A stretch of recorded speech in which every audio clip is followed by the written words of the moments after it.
وہ یہ کہ دل بدستہ آور، کسی ایسے جمے ہوئے دل سے جڑ جاؤ، بس کوئی دل تھام لو، کسی دل کا دامن تھام لو، وہ جو جم چکا ہو،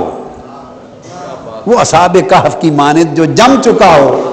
کتے کی طرح اس جمے ہوئے کے ساتھ جم جاؤ، جمے ہوئے کے ساتھ جم جاؤ، سمجھیں اس جمے ہوئے کے ساتھ۔ وَاصْبِرْ نَفْسَكَ مَعَ الَّذِينَ يَدْعُونَ رَبَّهُمْ بِالْغَدَاةِ وَالْعِشِيِّ، جو صبح و شام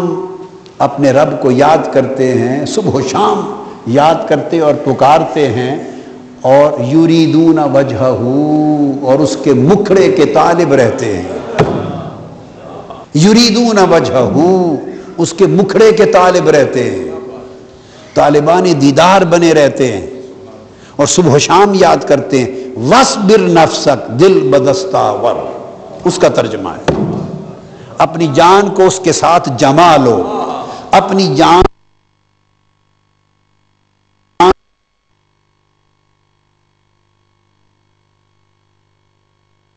مَعَ الَّذِينَ يَدْعُونَ رَبَّهُمْ بِالْغَدَاةِ وَالْعِشِيِّ،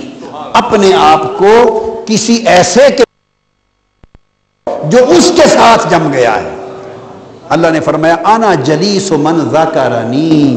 جو مجھے یاد کرے میں اس۔ اذان گفٹ اور ٹریولز کی جانب سے پیش